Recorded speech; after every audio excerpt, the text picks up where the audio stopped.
What's SU recap? Stream University. Oh, facts. Yeah. How'd you know that? What? That's what SU was. I wrote that. Oh, okay. I was like, oh, Dalmar used the notes. Yo, we're progressing. Dalmar's never used the notes.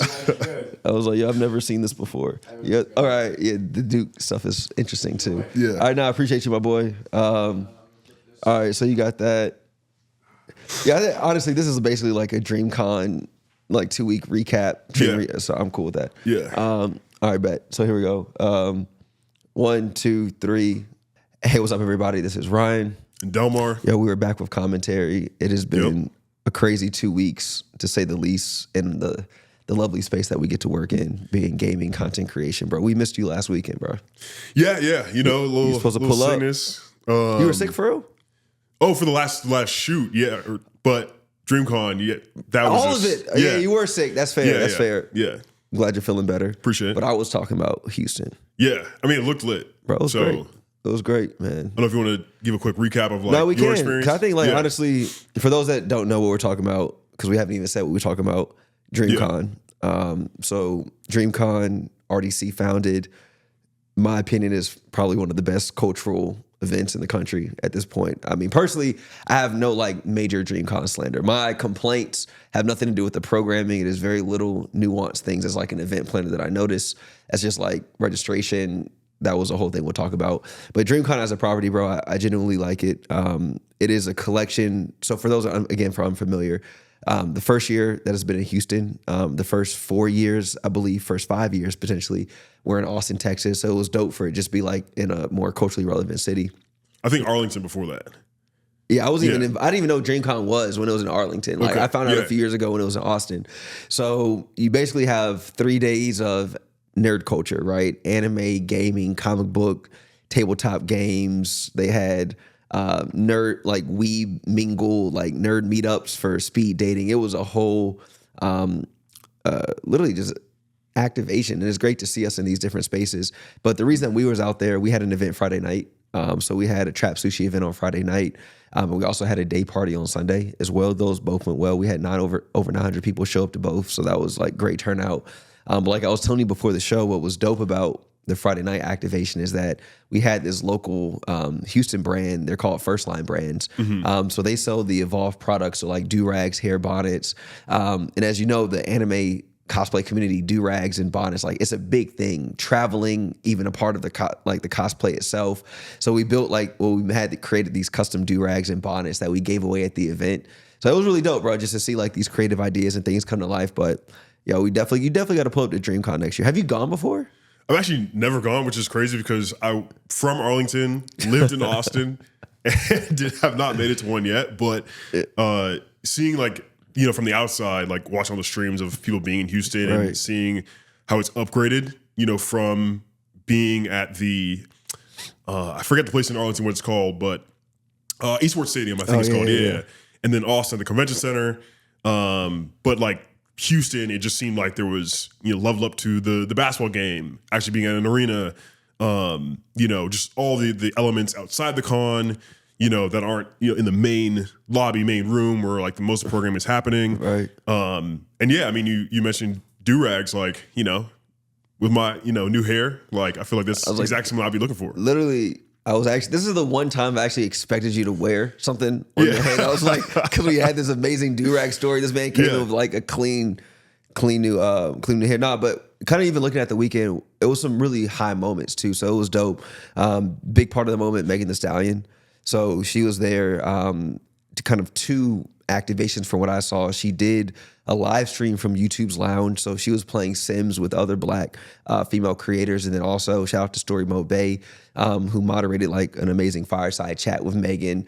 And I think coming out of that, Megan announced that she's like releasing her own anime coming out pretty soon. Oh, wow. I didn't see that. Yeah, so that was pretty dope. And also like another moment, Mark, they said on main stage, Mark Phillips, main person in RDC, for those who are not familiar, they announced that their anime is going on Netflix. Wow. So I was like, that's huge, wild, bro. That's huge. So like, just again, to your point, these fandoms that started in groups of hundreds that have now grown to tens of thousands to now getting like production and distribution deals on major platforms like Netflix. I think one, not only does it justify the audience, but it's just amazing to see like us move in these different spaces. So Meg was a big one. What was another big moment this weekend? Oh, DDG fighting. Oh yeah. Or his brother. Yeah. Right. That was interesting, bro. Like what we talked about before was kind of like this dichotomy of like the real world versus streamers. Bro, everybody was saying, like, you heard the rumblings of like people just saying doo-doo garbage throughout the entire convention, right? Like, yeah. And it's just interesting to see kind of like this new dynamic of how creators who literally, for lack of better words, have a name for themselves, often talking shit. Yeah. And then now you're put in a world with like real life trolls and like this back and forth is really, really interesting, bro. Like, yeah. I mean, like I said to you when we texted about it, like obviously bro fucked around. He found out right after. He did get jumped though. Yeah. I mean, he got jumped. You know, to me, like my take on it is like people probably watched Cxmmunity University and saw, and we can get more into clip farming and like just the whole, kind of trend it's become. But, people saying doo-doo garbage, it's part of the content, right? So it's like, because they're all streamers. So it's like, it's like within a biodome type shit. Like, shout out to, I think his name is Corey to you. Okay. He got a great clip farm off with, I think DGG was getting expelled or getting fired. Like it was, kind of a trope to the whole thing of this professor getting fired because they did this or this person getting expelled. But it's part of the content, right? This dude, Corey to you, as he hears DG's getting fired, great clip. At the end of, everything he's saying, he says doo-doo garbage, right? And DG just like lets him get his clip, right? Right. Whereas at DreamCon, right, this person I'd assume is not known by these people, and this is where I think like the clip farm trend goes wrong when it's you're trying to clip farm in real life off somebody, right? And they don't care for it, right? Right. And I think it's just more of a teachable moment of maybe don't troll some people. Yeah, it is interesting too. It's not even that, bro. Like with the creators I was familiar with, so like your DDGs, some of like your AMP guys, even some of the smaller creators, bro. Like it's interesting, like how many of them travel with multiple security. Yeah, it's necessary. Like it is very. And at first, maybe like the first year I went to DreamCon, I was like, yo, they tripping. But like now, to your point, because I think there's this ongoing, I'll say like discrepancy. And like I think you just framed it really well, right? For lack of a better word, Streamer University happens in a production studio for lack. Right. So like it's this contained environment where, also to your point, we'll talk about it in the future of this. I'm like, I don't fully understand some of the clip farming stuff. I'll explain my thought there.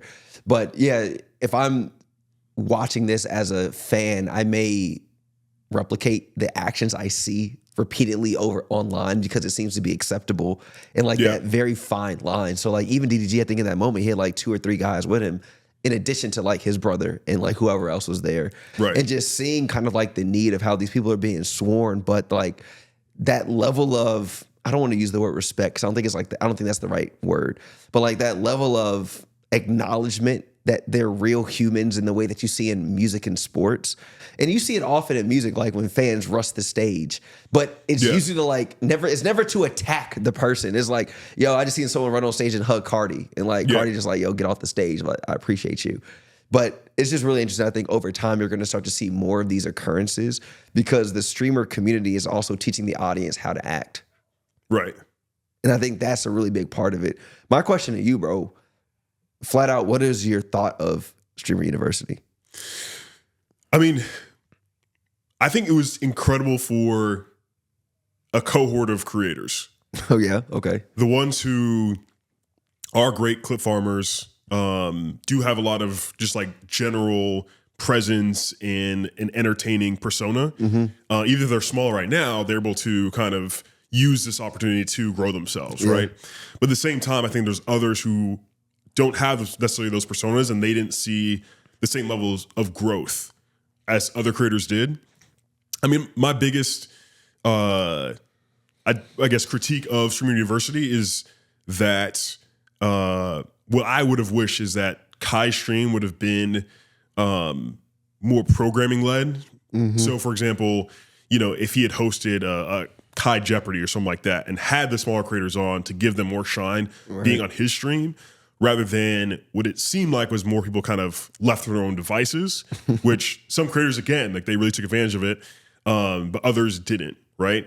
And so I think there's a lot of creators who were at Streamer University that you may not even have known they were there because they just, didn't take the opportunity or didn't have the opportunity to kind of showcase themselves. Right. So, I mean, all in all, like, I think it was like a great first iteration. I mean, similar to DreamCon, right? Like, I mean, it's where it is now because of what they've done the past 5 or so years. But I feel like, iteration 2 of Stream University would be cool if there is like more brand integration. Like, they had State Farm, but does State Farm, instead of doing I think it was like a good neighbor gift sub thing, after some of the classes, who was a good student, of like, maybe it's like a State Farm, like, I don't know, panel, or not necessarily a panel, but just like a segment, right? Where people get more involved with what's going on. Yeah, I saw T-Mobile was involved too. And also I want to say shout out to Travis. So this kid, Travis, we met him a few years ago. I think he actually just graduated. He's in Chicago, but Travis, actually, he was there at Streamer University. I found this out just watching his story. So it was really cool to see kind of his journey. He was one of the ones you kind of described. If I didn't know him, would have had no idea that he was there. But he kind of showed his journey. He started with like 2,000 followers, ended with like 5,000 or 7,000. Wow. So like some small incremental gains, but what was really cool coming out of that, I think to your point, this first iteration, first things are always what they are, right? Always major room for improvement. But already the multiplier effect of Streaming University is working because Travis's friends saw him there. And so now he actually started and already has announced like his streamer summer camp. And so like in the last 3 to 4 days, because I've been texting him back and forth as like he's been putting this out. So like even now he has like close to 500 of like his high school peers that are signing up to be a part of this streamer boot camp because they've watched him. And I'm sure now his stock is going to continue to rise like in the content creator space. And I'm sure I couldn't imagine right now being in high school and like being accepted into Streamer University. Like you're probably like, it's probably you're probably the man. Like I can't even fathom what that social connection is. Cause it's like, what is that? The equivalent of back in the day, bro? Like, I don't know, being a part of like the real world or something. Yeah. Like or not probably literally AAU ball or something, or you're playing with or against some of the maybe so, recruits. But like just being in a high spec. The only reason I say that is because AAU wasn't like media, right? I'm saying like what was like the center of media that like pop culture teenagers like tapped into like when they were coming up. So long story short, shout out to Travis, keep doing amazing stuff. My take on it was I liked it for what it was. I liked it for its intention, right? Yeah. Idea of bringing people together who have like similar interests to grow and build an ecosystem. That's the entirety of like what we stand for. Right. Bro, at least my algorithm, what it was showing me, it is the perpetuity of the same Black culture we saw on traditional television. The clip farming that I saw, girls cheating on their guys who are like girls going in the guy's room, everyone's IRL streaming. So the guys at home watching their girls sneak off with X, Y, and Z. Yeah. You see just like shenanigans is like what I'll call it, right? And don't get me wrong, it's like, and then kind of fast forward to DreamCon, it was almost like Streamer University was the week prior, like prerequisite to then go to DreamCon, because you literally see the actions being lived out by like your everyday common streamer as they're watching who are the successful streamers act out. And I think, again, as we're in this very early stage, moderation, right? I'm not saying it has to be one way or the other, but I'm like, being mindful of like, we're now indoctrinating the entire future generation of like, this is acceptable of how, like, this is acceptable action of what it takes to be successful in this industry.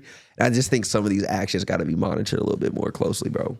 Yeah, yeah. I mean, I'll say one thing I did like, or I guess two of the streamers, number one, Agent, I think, he was good. Yeah, really real took classes. It seriously. Yeah, he had real classes. Yeah, and the one that, you had less clip farming, people actually paying attention and learning, hey, like, all right, like, I can learn more about brand deals, legal situations, like all the things that he's done and like the way he's come up, like really giving those tidbits.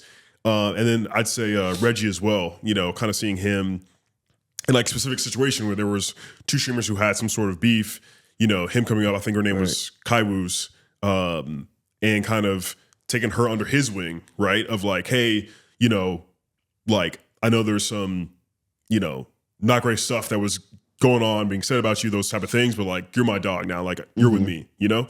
And so I think it was cool to see, again, like Asian kind of teaching people what they need to be doing, and then also kind of seeing, you know, good mentorship, right? From someone like Reggie, who's, I mean, very recently come up, right? And already kind of being that mentor to people who are coming behind him. Yeah, you talked about it a little earlier too. Like one of the things that's unclear to me is like how real versus fake a lot of the content is. Because to your point, like you see all the clips of like people being expelled, obviously fake content, right? Right. Them being manhandled by bodyguards in security. Even most recently at DreamCon during the basketball game, there was like a clip. Someone's younger brother got into like a verbal altercation with someone who else was like also was a streamer. And I'm like, is that a real beef? Or as soon as this clip's over, did they dap each other up? And these are the moments actually, like, as I'm personally trying to like understand the behaviors of the streamer community, like I'm gonna start paying closer attention to those moments in real life. Like, yo, when that moment ended, did they dap each other up and like walk their separate ways because they got what they needed out of it? Right. Yeah. And so again, just like, it's really, really important, I think, just as this time continues to progress, like, who's making the shots? Because I think I'll say this, I meant to say this earlier, is abundantly clear who makes up the Black creator community. It's literally Kai, DDG, Duke. Yeah. And I think everyone else kind of like, they're in the conversation, but it's kind of like the next step down. So like, I'm not gonna hold you. At some point in time, I would love to talk to all three of them as like just people. Like, because again, I don't understand them, and so like we have our outside opinions. Like, I would love to just like have a sit down conversation, because like this whole thing with Duke going on right now is like I actually don't know what to believe. True. Yeah. For the longest time, I've seen these clips before about, you know, obviously there's Unk, and then there was, oh, he's got kids, but it was like a meme. Right. And then more recently, it seems like it's actually a thing, which, you know, I mean, we can get into the, you know, obviously if someone wants to protect their family from, you know, the online space, it makes sense. But at the same time, people are going to find out. And then like, you know, like how do you approach that? Right. And also Duke's own persona, you know, like, you know, the whole, you know, my ball and all this kind of stuff was going on at Cxmmunity University. And then people seeing now, oh, he does have kids or not. Honestly, I still don't know. Like, and I will say it's also none of our business if he does or not. It starts to, you know, devolve once this stuff happens. People start commenting on it. It's just, you know, it creates the next wave of conversation. But no, that's where I think is interesting, because one, if I'm at that level, especially in an online space, 100%, I'm not bringing my family into the fold. Like, I think even some of the stuff I've most recently seen, he's already said since it's been announced, like they're getting threats and receiving crazy messages. So I'm like 100%. Like all for that. To your point, also, it's kind of none of our business. I think it's interesting, bro. We have to talk about the things that people are talking about. Yeah, 100%. Because now you have all these, from what I see on at least Twitter or X, whatever, all these women just coming out saying like, Duke Dennis is my baby daddy. You know, like now you just have like the trolls coming behind it, and then like the sad part about it, and I guess it's just like it comes with the territory. It's like, bro, you kind of just got to take the punches as they come. Yeah. Like, do you address it? Let me ask you this: if you're Duke. Yeah. You're in the situation, all these women are coming out saying, let's not even say all these women, that's a lot. Say 4 women come out, be like, yo, Dalmar. Do you address it or do you not address it? I mean, unironically, I think I take the Drake approach. All right, it's out here now. So instead of trying to keep it if you keep it a thing, right, and people keep still speculating about it and all those types of things, I think you can, in a way, bring your family into it in a way that does protect them as well, right? Since it is going to be, like, as you become more and more famous, right, like, they will inadvertently just be brought into it, right? And so I think trying to, like, walk the line of, like, how much they're involved, that type of thing. But, yeah, you know, I think it probably comes down to that. Just, like, there's not too many people I think that are on their level who have family that, you know, people wouldn't know about. Right. Yeah, that's fair. But you didn't answer the question. What would you do? Would you address it or would you not address it? What, like when we come up saying this? I mean, I probably lean into it, just try to turn it into content, like just turn it. Bro, that's toxic. There just has to be moderation. Yeah. I mean, it is what it is at that point. Yeah. Actually, so one question I had for you about DreamCon is I think, some of the commentary I saw around it, and by viewing it as well, is that obviously DreamCon was meant to be the space for blurs and people who are, underrepresented groups coming forward and experiencing these conventions that they're not able to through others, like say Anime Expo or Comic-Con or anything like that. And now that it is a bigger one, you did have bigger streamers who aren't black who were coming through. Obviously, they probably invited by RDC, but people were then commenting on how it's becoming less diverse. Do you see that as like an inevitable thing when it comes to creating a space like this that does become popular, or is it an issue? I would definitely say there's way more non-black people there than I've ever seen before. I don't think that that's the commentary I heard, though. Okay. The commentary I heard that was more problematic to me was the black nerds mad that the black fraternities and sororities were there. Okay. They're mad that there's more than black nerd culture. So that was a lot of the trends I saw being talked about online. And I was like, yo, that was more of my prediction, is when you have the larger black community who probably inarguably is the same black community that ostracized the nerd black community. Yeah. Now it's cool, and now they're showing up. And so, like, bro, I'm not going to have, I already know I'm Alpha, I'm D9, right? So, like, it's not a problem as I look at it, but I could see how it's a problem for those who couldn't maybe be a part of a fraternity or sorority. And so, like, anime was their thing, and DreamCon was their thing. And now the people that made this thing not their thing are showing up in the same room.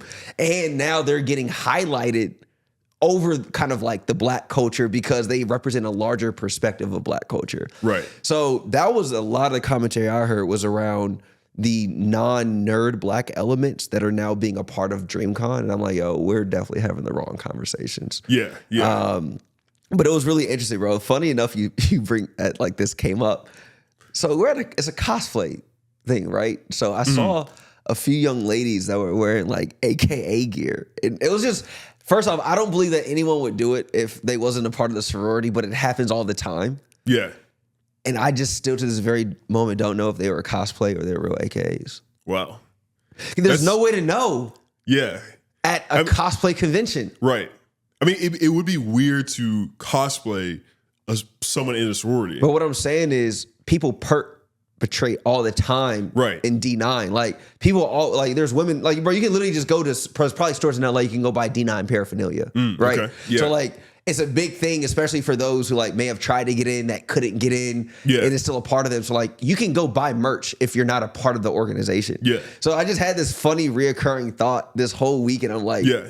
Was she an AKA or was she not? Yeah. So you're saying this is stolen valor?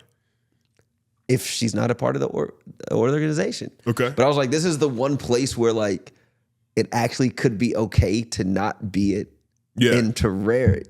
Yeah. Because it's just really it just creates true, so much it's just very dynamic situations, bro. Yeah. So that was interesting. So to your point, I'm not as concerned. I did, like I said, I saw a bunch of non-black creators there. I don't see that being problematic in the same way. I don't see that being problematic when non-black people go to One Music Fest or Essence Festival. Like it literally raises the overall equity and value of like what we're building. And the beautiful thing about DreamCon is that it's black owned.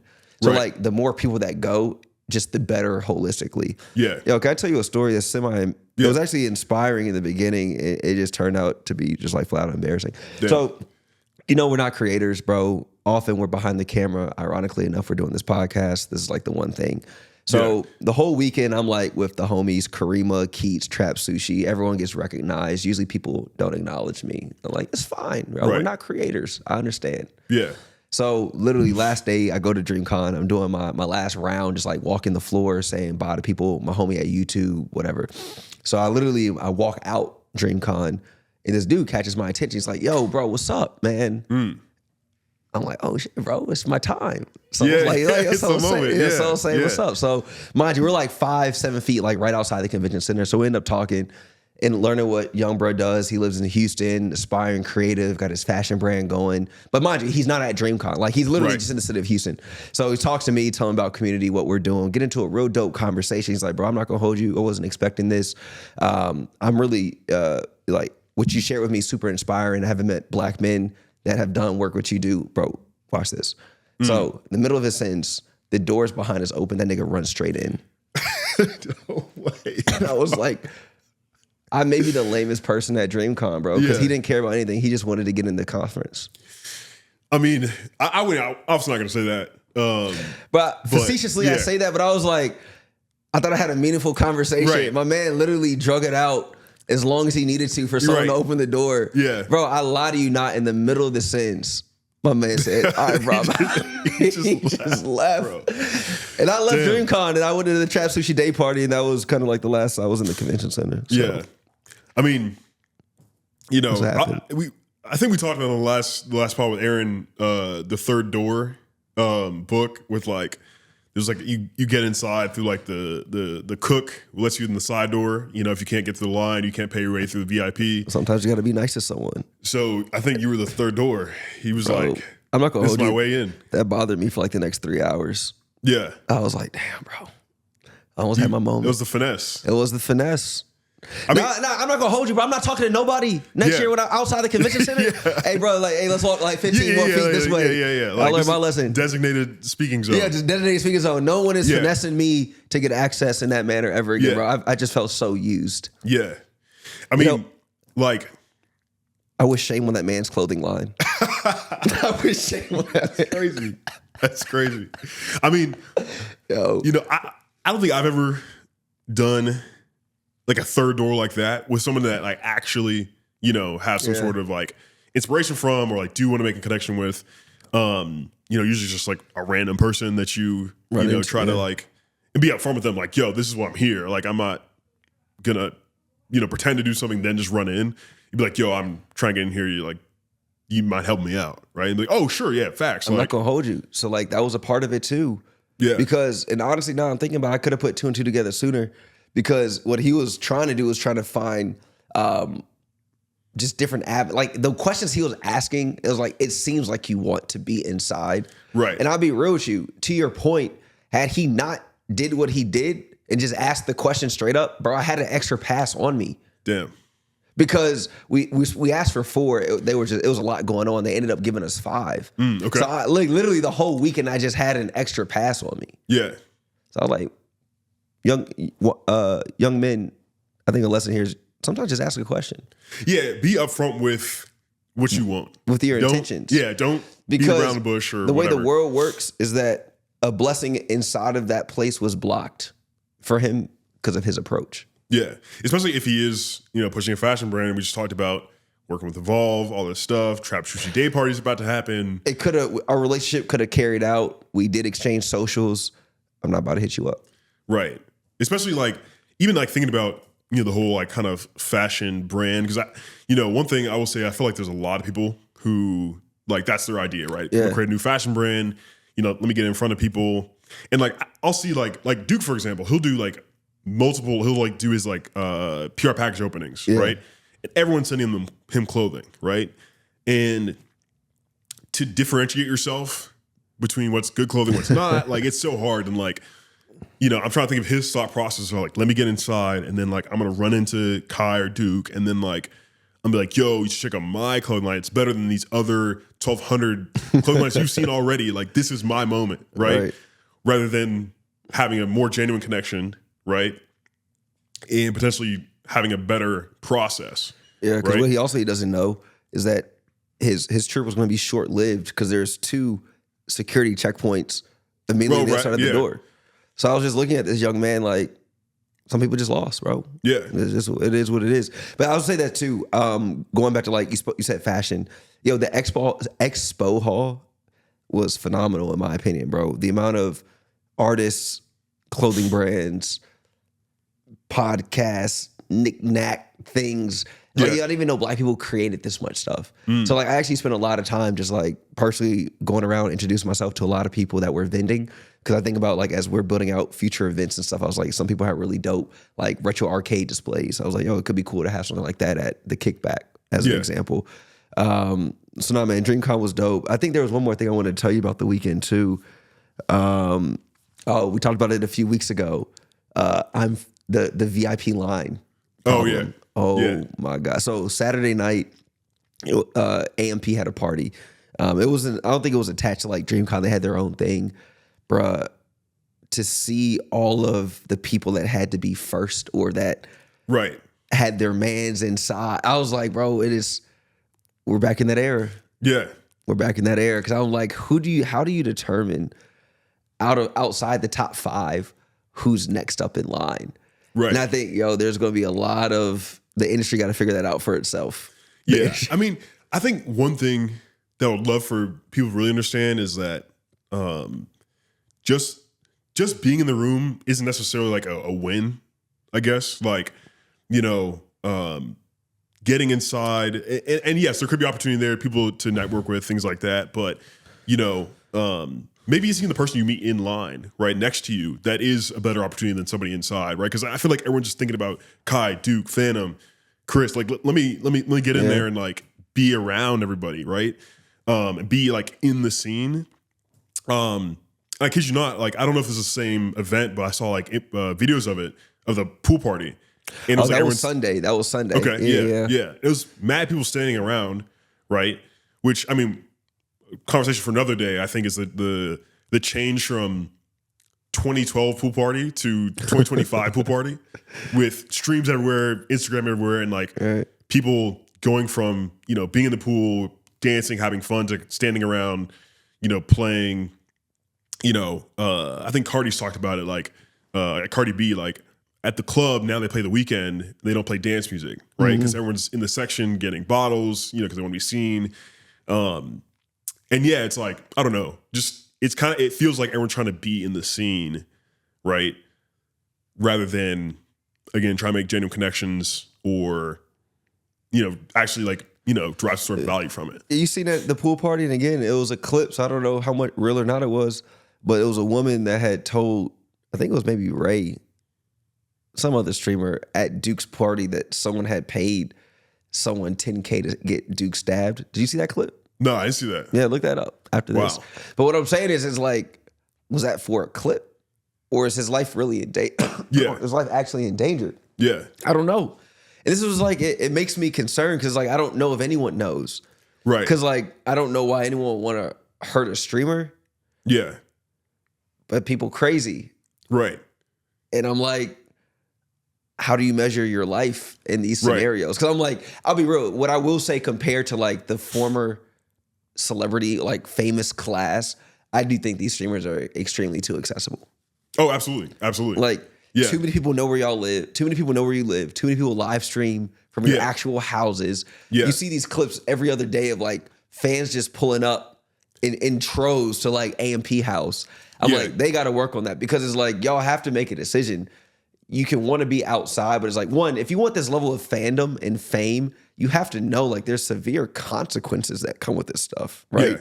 The things that you say, and I think, oh boy, at DreamCon found out the hard way. Yeah. It's like, bro, there's real consequences. All this stuff that was once just internet is now becoming literally IRL. But I was like, this internet IRL has never met like this before. Right. And I don't, the catastrophe, if that even was like to come, hasn't happened yet. Yeah. I mean, yeah. To what you were saying before with the, like streamers having security with them, right? And just people. I mean, there was a clip recently where I want to say it was Valkyrie and Cenat were, I don't know, at Disneyland or Universal or whatever. And a good friend of mine is one of their assistants. Yeah. And she talked to me about it, where they had someone pull up, right? Because they're streaming at Universal, right? So everyone knows where they are, right? Pulls up. I don't know if they had like security with them, but they were having to call out to the Universal people to help them out with this person who had, kind of ambushed them at one point in time, seeming normal, and then come back later talking about he was going to hurt them, right? And so, I do think these streamers have gone to the level, of mini celebrities, right? And they do need at this point, like, hey, like there is security, right, of protecting them from random people outside, right? And like I'll even go to like some parties or events, and I'll be hesitant to go up to them because I'm like, I'm not trying to approach you as like this random person, whatever. Like I forgot who it was, but I was giving them a shout out just because I'd seen them grow a lot. That was the first thing I was like, yo, like, this is not crazy, whatever. I'm just trying to give you props, right? And they're like, okay, appreciate it. Yeah, that's cool.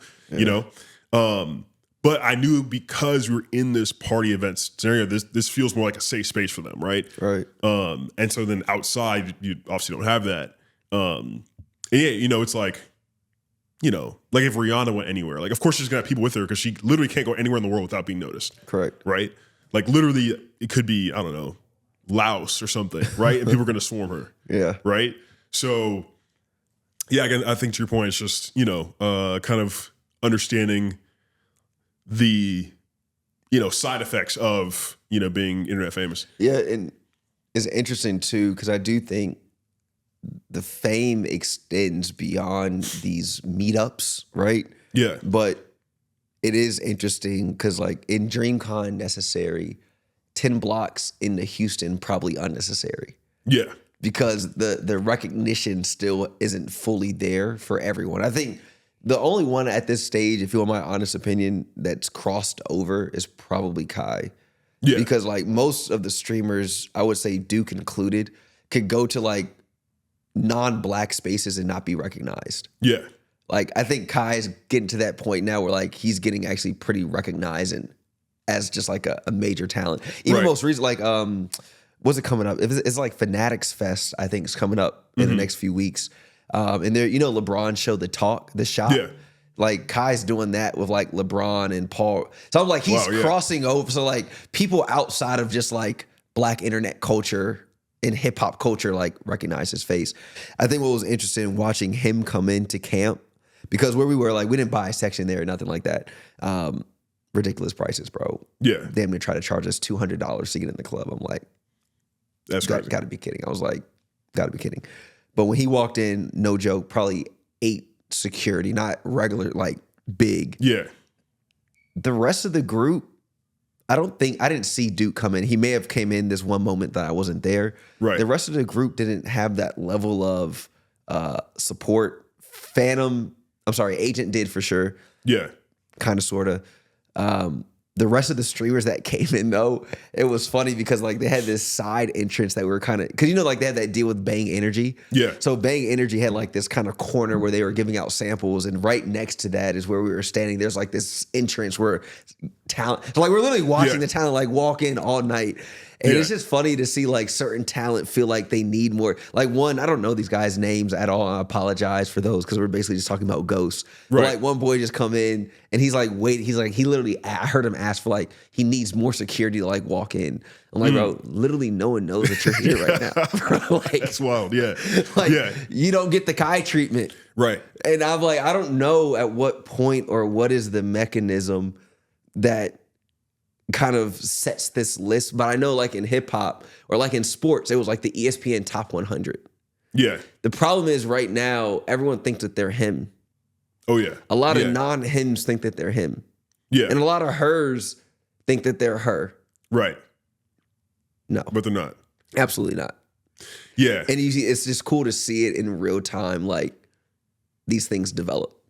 Yeah. I mean, yeah, to your point, I think there's probably like a level of like, if you have even 20K people watching you, right? Because we'll take RDC, for example, right? They're pulling, probably 10K to 15K numbers, TCV at least per stream, right? But they could go out LA, for the most part, like maybe someone recognizes Mark, but like for the most part, probably not going to get recognized.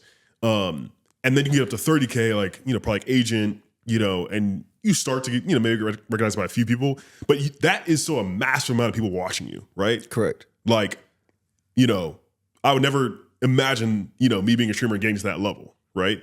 But then there's someone who's playing 300K, more than 100K on, different streams. Like that person, Kai, obviously, right, is at a different level from, people below that.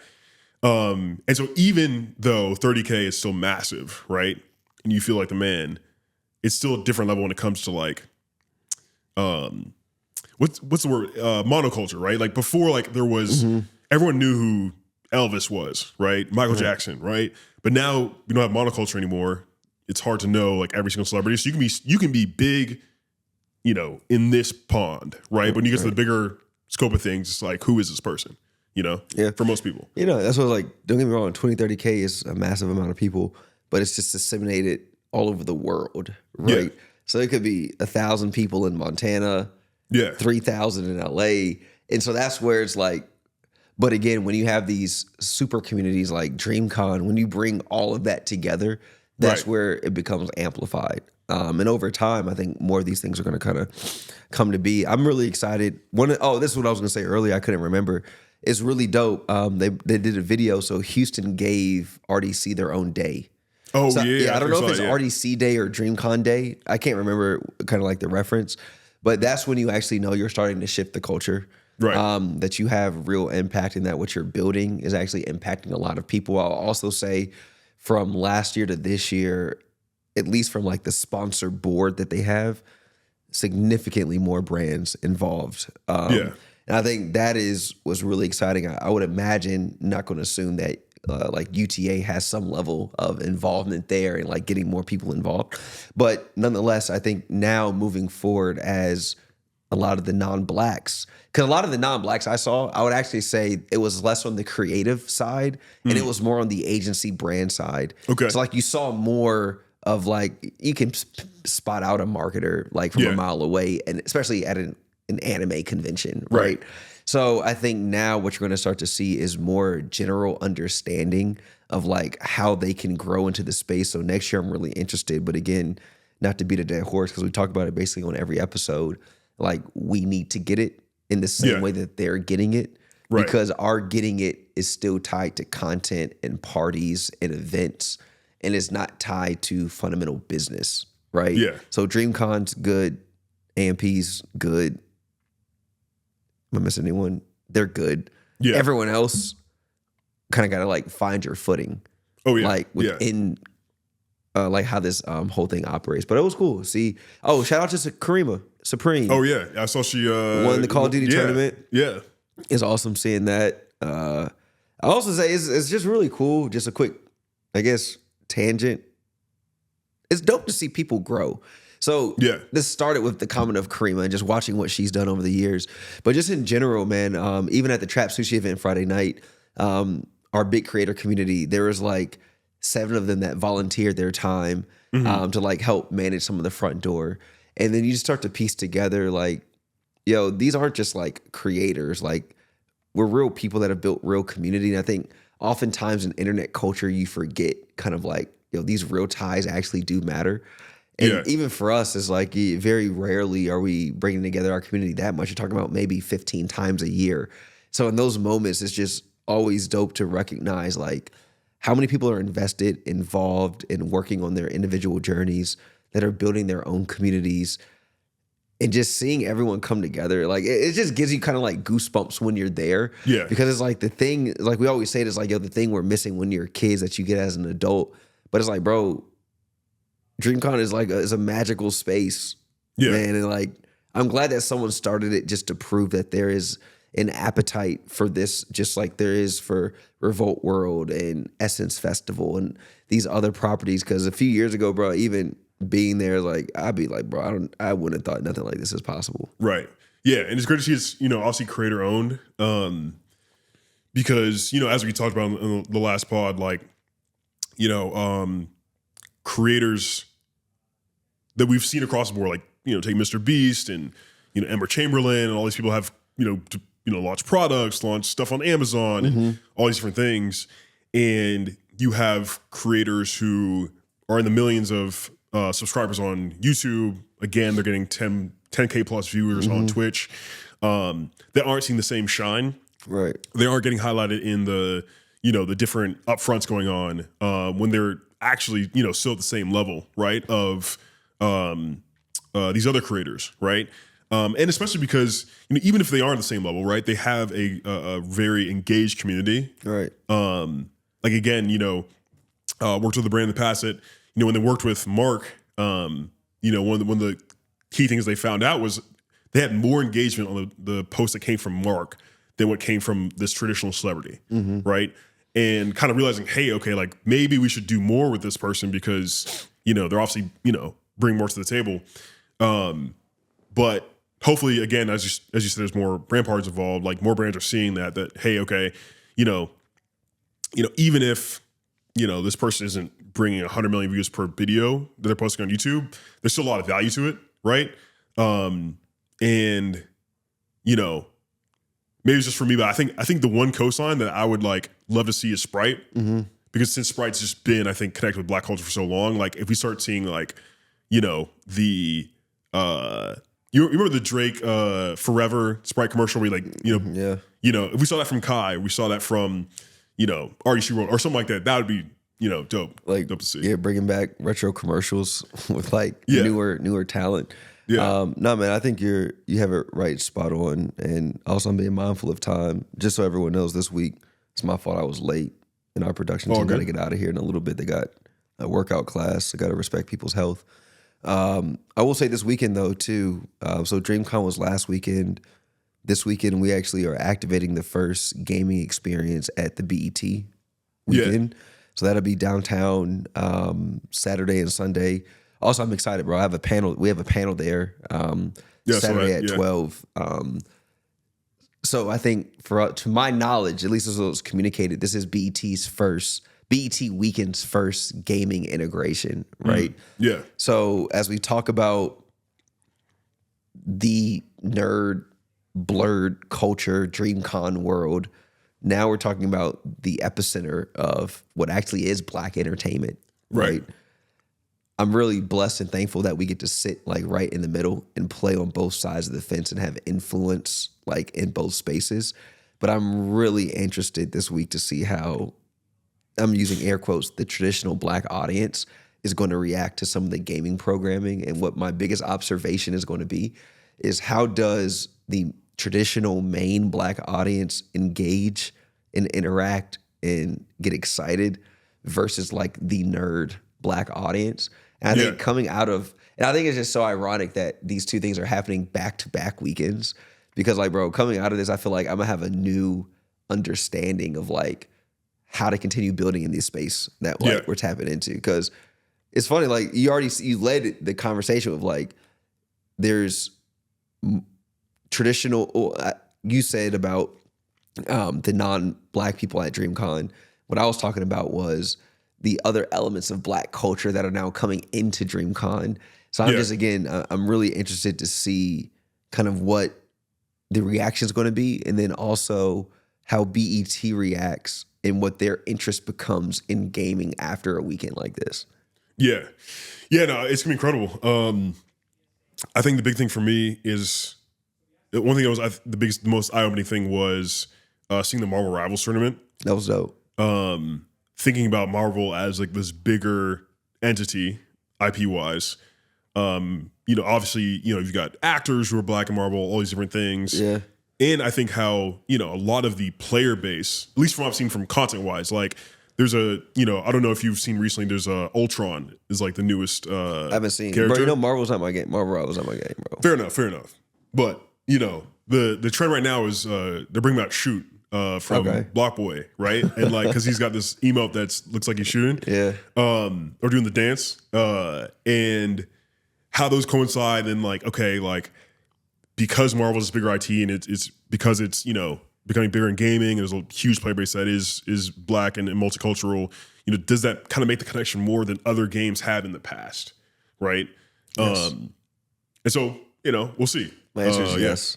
And shout out to Julian, not our Julian, one of the homies I went to camp with on Saturday night.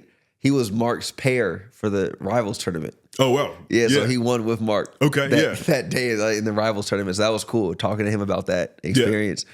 But no, bro, I think that's what I'm saying. I think there is a compounded level of engagement when games have Black characters or characters that align with the Black audience. and then you double down and put that on stage at a Black conference.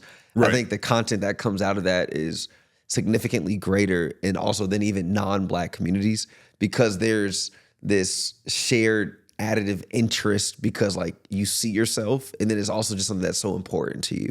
Right. It was funny, bro. I saw this content piece. I wish we did it. Saw someone else do it. It was dope though, because the week of DreamCon, leading into DreamCon, they just canceled the Black Panther game. So I even know that. Yeah, I don't know what studio it is, either like Electronic Arts, potential. I can't remember who has the rights to it. But they canceled the AAA Black Panther game.